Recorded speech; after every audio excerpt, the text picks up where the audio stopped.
Ngayong araw po ay ginugunita ng bansa ang ika-150 anibersaryo ng kaarawan ng isa sa pinakamatapang na bayani ng mga Pilipino, si Gat Andres Bonifacio. Marami sa atin ay nakilala siya bilang ama ng Katipunan. Ngunit sa likod niyan, marami pa tayong hindi alam sa kanya.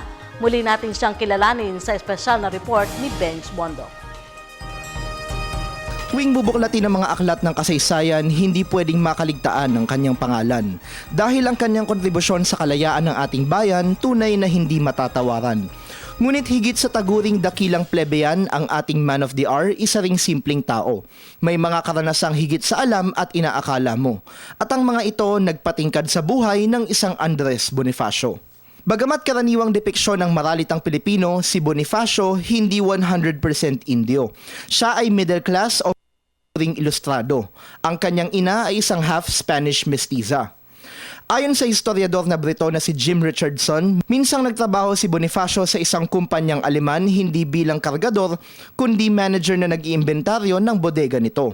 Sa katalinuhan, hindi rin naman pahuhuli ang ama ng Katipunan dahil ang kanyang libangan, pagbabasa ng mga aklat pampanitikan tulad ng History of the French Revolution at ang paborito niyang Les Miserables ni Victor Hugo.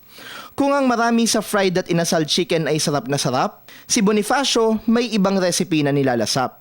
Nilitsyong manok sa zaha, inihaw na manok na binalot sa dahon ng saging at sampalok, samahan pa ng salsang gawa sa pinaghalong tanglad at atay ng manok, sa kanyang panlasay patok na patok. Bago pa maging supremo, si Bonifacio suki na ng mga teatrong tanghalan ng mga moro-moro.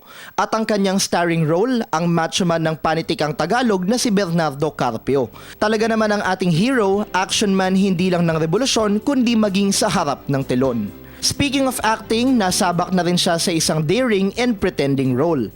Ayon sa historian na si Ambeth Ocampo, nang minsang mapadaan si Bonifacio sa isang himpilan ng mga Guardia Sibil sa Balintawak, kinailangan niyang itago ang kanyang tunay na katauhan.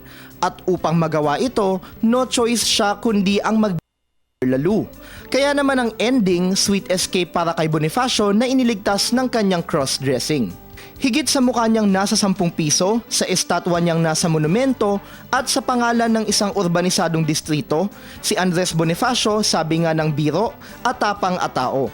Ngunit sa isang seryosong tono, ang katapangan at paninindigan niyang ito naging isa sa mga sandigan at daan sa pagkamit ng kasarinlan ng lahing Pilipino. Para sa Telebisyon ng Bayan, Benj Bondo.